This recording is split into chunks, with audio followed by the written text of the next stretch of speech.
Hey Fish Fam, this is Nikachu, Merfolk Master, and I'm here with my brother, and we are here to play Mono Blue Merfolk in Modern. Oh, welcome back, Curse Catcher. You see, Curse Catcher is back to help us beat those Burn and Mono Red Phoenix decks. Have you missed Curse Catcher? I know I have. So, if you want to learn how to play Merfolk at a competitive level, don't forget to like, share, comment, and subscribe to this channel. Before we get into our match, we're going to thank our sponsors, themanabase.com. And of course, for all your Merfolk needs, you can find my content there on themanabase.com. Your home base for everything Magic the Gathering. And the MTG Mastermind. The MTG Mastermind is a coaching program to help take you to the next level. Get good at Magic, become a winner. Don't be one of those scrubs that scrub out. You want to be the winner taking home the trophy. You're going to want to join the MTG Mastermind. So, we're on the draw. Oh, this hand sucks. We're just going to mulligan. It has no power. It's basically nothing to it. This hand's fine. Actually, it's quite good. We're going to keep this. I'll probably put this... Do I want this land on the bottom? So here's the deal. Why drop 2, drop 3, drop?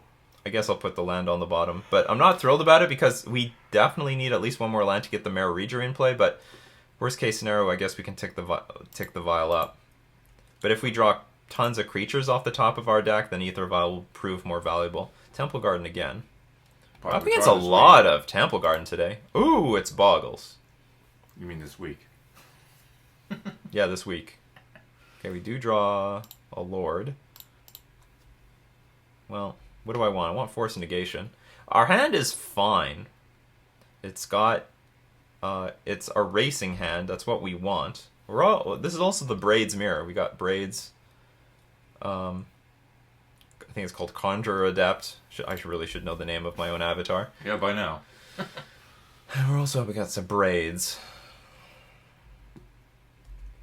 Of course. What's the one that you don't want to see? This one is one of them. But Rancor is pretty bad. Daybreak Coronet is pretty bad. Our opponent has a great start. They should ban Daybreak Coronet. There's a lot of cards they should ban. Frankly, I would put Daybreak Coronet on the low list of things to be banned. I just banned the Bogles and the Glistener Elf. There should be someone in Wizards. I'm just gonna ban everything I don't like. Oh, I got a Spreading Seas. We're gonna take a turn to play this thing. I don't think I'm winning any race. I'm not winning any race. So we have to take our opponent off mana. Hopefully they don't have any more mana to prevent them from putting more auras onto their creatures. And that was a decent draw because we can play Mara Reagery next turn. Why don't you put Benny out on the field? Oh, I will at end of turn. I played my second land drop for the turn. I have a Vial. Okay, so it looks like my plan is sort of working. Ugh! Okay, now we need Tidebinder Mage to tap down the Dryad Arbor. But they don't have double white for... They don't have double white for, what's it called? Everything Gives You Fear. Yeah. They don't have lifelink either. Tidebinder Mage would be useful.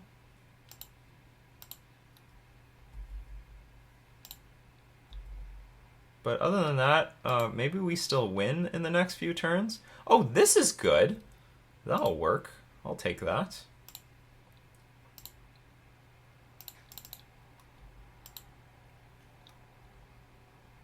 Do we have a kill by next turn?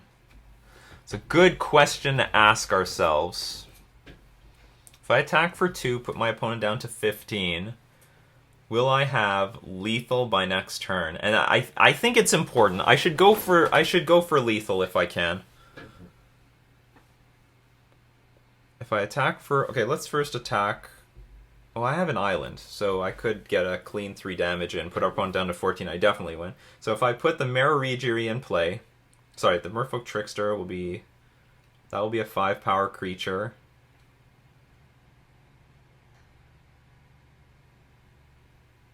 Three Lords makes them 5/5. Because Benthic Biomancer, I can adapt it, but the Reagery will only be a 4 power creature. Because I can't keep getting hit in the face by this Glade Cover Scout. maybe Merfolk Tricks will buy me some time, but they will get to untap and do something anyway, like put Rancor on the creature. But if they put Rancor on this right now, I have to make a chump block. So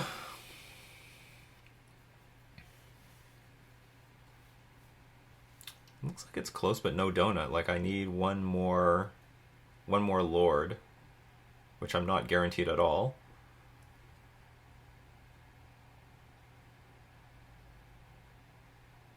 Attack for 2. Put down to 15. Put 2 more Lords in play.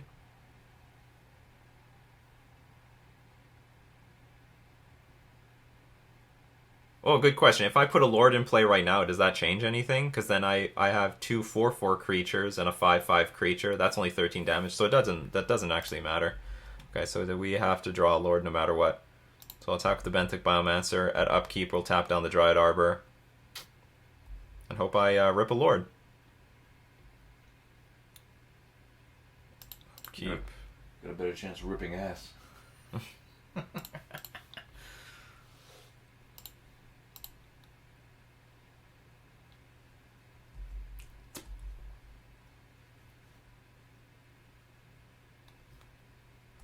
Okay. That doesn't change anything. Get hit for 6. And we need to draw a Lord. Well, we could block. We have the option of blocking. That's possible. But probably the easiest way to win is just ripping any Lord off the top. Not any Lord. Has to be a blue Lord. Unless I didn't do the math correctly, but I think I have. Yeah, it's just 5. It's 14 damage. Take it up to 3, because here comes Thassa. Thassa would be good here, actually. Okay, Thassa would be good because that will block the Gladecover Scout. Lord, Force Negation. Not bad. Not bad.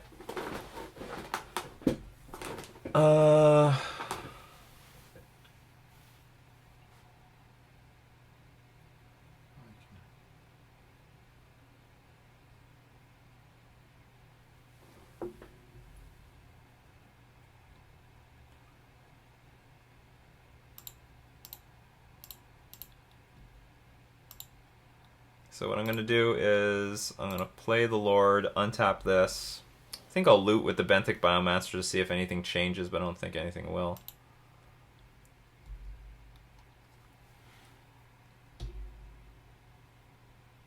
Oh, you know what? That was stupid. I should just leave all the mana up and then I don't have to throw away a Lord at all. Yeah, that was a bit dumb. I could just vial in a Lord. I should just vial the Lord in right now. That was a mistake. Mistakes were made. So now I'm going to leave this unadapted. So we can attack for still just 14. Now our opponent will have a relatively good turn.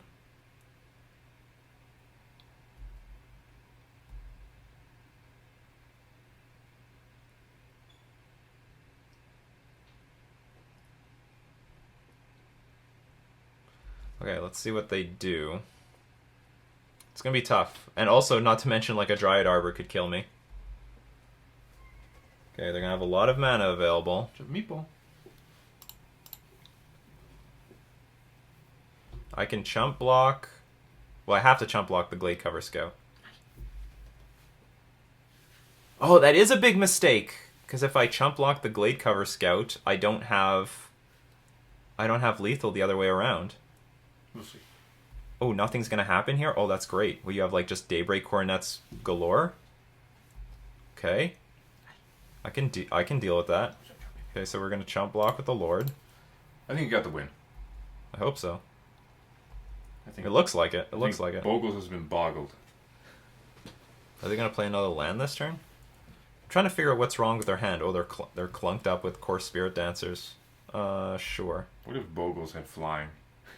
Just built in. They do actually have some flyers. Okay, so they just had a bunch of creatures. Well, I mean, not as Excellent. an enchantment. Not as an aura, rather. Just something built in. And that's lethal. Bum, bum, bum. Yeah. Chalice on one. Oh, absolutely. This is a very good card in this matchup. Deprive is awkward. We'll see. Okay, Spraying Seas is good. As you saw, it cut them off their second white mana source. Actually, I don't have no idea how effective Spraying Seas actually was this game, because it looks like their hand was just full of creatures after the smoke cleared. So Harbinger, not good.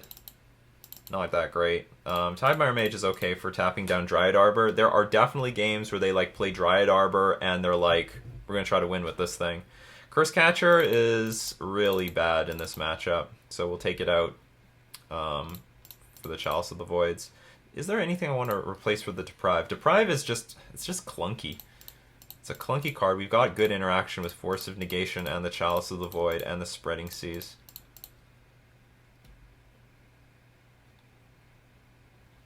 I think this is all we're going to do. I want to keep... I do want a certain density of cards in my deck against this deck. 24 is good. 24 creatures, I think is good. It's nice and healthy.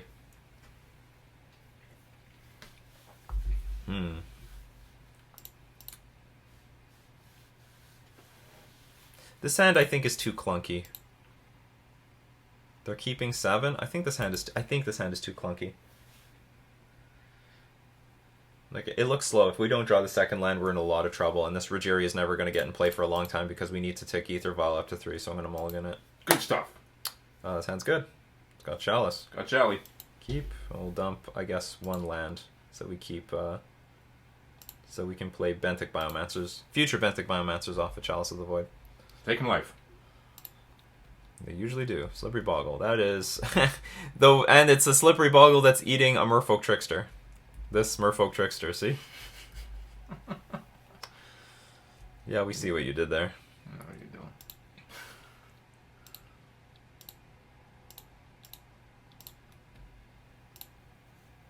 So Chalice might be too slow here, but usually it's still good.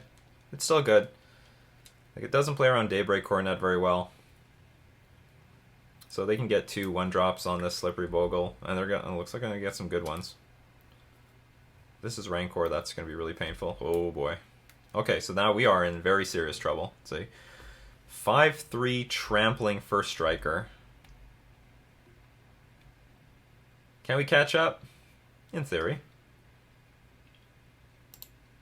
Okay, so we have to slow them down. We just have to hope that this is going to nail all the other cards in their deck. So hopefully no more Daybreak Cornets. But the pressure's on. They're going to hit us for 5. We're going to go to 10. We're going to play Waterlog Grove, play a Maririgery, and then... Gonna somehow block... Oh boy, we're dead.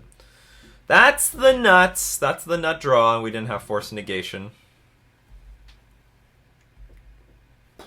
Oh, I do believe we're just going to lose. Just snap lose here. Miracles! You might resign. Block. No, I can resign here. It's okay. Even. That's okay. That's what Bogles does. They have their nut draw on the play. Good for them. Submit. So good. Okay, so when we're on the play, Chalice of the Void is way stronger because we can get it out on 1 before they even play 1 aura, and also Spreading Seas is way stronger. This doesn't have any interaction. We're gonna mulligan it. Yeah, sure. This has all the interaction, I guess. We'll keep it. Keep. They mulligan to 6. Or we'll put Island on the bottom. Done. Are they going further or are they keeping? Nope. London no, they're keeping. They're keep going. They're going and going. So our Chalice on 1 and the Spreading Seas is going to be stronger and stronger. London Mulligan had to have helped this deck a lot because their mulliganing with Bogles was one of the reasons that the deck was never a real deck, or it wasn't consistent enough. Hear that? Your deck it's not real. It's not real. So if we get Chalice on 1 and then Chalice on 2, they basically lose. They'll just snap lose the game. But Chalice on 1 is usually enough. Oh geez, smiley face. He knows.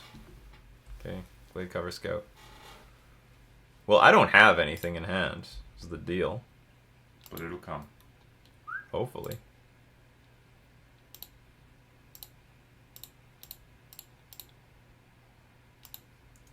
No more shit. It's over. Well, not necessarily. He needs white mana. They do play with some enchantment destruction, or enchantment and artifact destruction, so they might kill our Chalice, but I can just follow it up with another Chalice next turn. Just to guarantee that nothing else on for 2 mana is... Oh, but they might have Force of Vigor. That would be sick. This is not bad. Spreading Seas. Hit that white.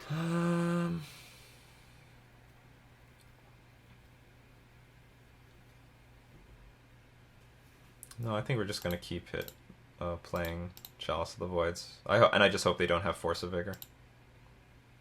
Putting a Chalice on 2 doesn't play around Force of Vigor anyway.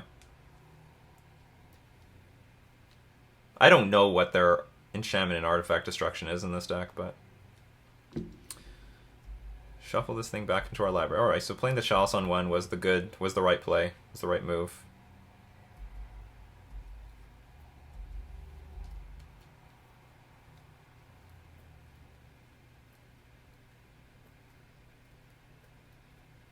Handful of 1-drops. Or maybe it's just a handful of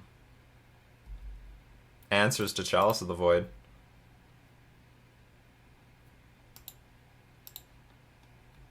Okay, I will take the Vial up to 3, because I want to use my mana very well here. And then most of the deck is just 2 drops anyway, and we're just gonna... Oh, that's pretty good. Hit that white. I guess attack first.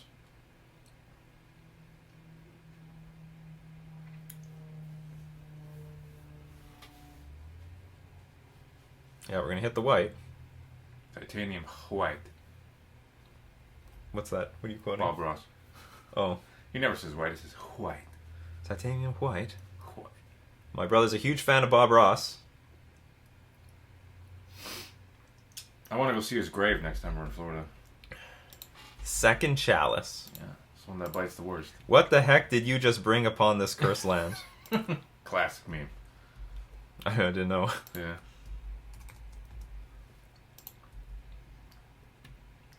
Okay, so next we'll Spreading Seas, Razor Bridge, Thickets. Yeah, they were prepared for 1 Chalice, but not the second one. It's only getting worse.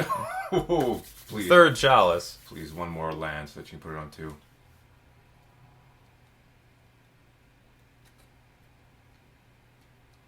No, I need 2 more lands.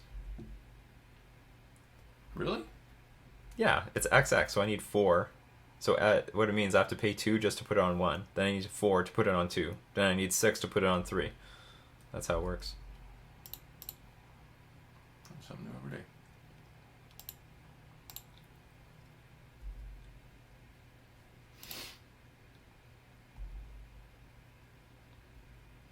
Ooh. I guess we'll put this on top. Wonderful 3-drop to see. And it does activate Thassa.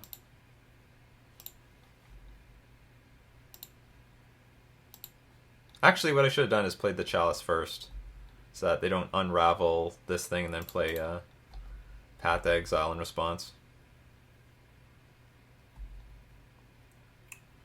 Chalice is good against this deck, as they know. They know it! The third Chalice of the Void. Oh my. My opponent says, oh my. They've seen this before. Sweet pleasure. Good game. Good game. Sorry, bro. That's how it is. You know, the format's gotten really stupid. Chalice of the Void is good. That's the litmus test for how stupid the format is. Yes, it is. It really is. Yeah, the format, the more playable Chalice, as the price of Chalice of the Void rises, it just shows how stupid Modern is getting. So, yeah, that's a nice clean victory against Bogles. It's definitely tougher than it ever has been before because the London Mulligan has made this deck pretty good. It's made it way more consistent. Usually they had to mulligan like crazy to find a creature. Now they don't have to try so hard because they keep looking at 7 every single time. But Chalice of the Void is still very well positioned against this deck. And you also want to win the die roll. I also think Force of Negation plays a big part. Mulligan to 5. Yeah, they mulligan to 5, but... Mulliganing helps them, though. Mulliganing helps. Well, they're still They don't get hurt by it too bad. They're still cut down on resources. They just gotta get that one Bogle and the lifelinker, and they're good. And trample. Trample's more important than lifelink. We couldn't deal with the game. We could win game 2 if we could block that thing, but I had trample. So that's our game for today. We're going to thank all my patrons supporting me on Patreon. We're also going to thank themanabase.com and the MTG Mastermind for being our sponsors. This has been Nikachu with his brother, playing with Mono Blue Merfolk in Modern. 4-0.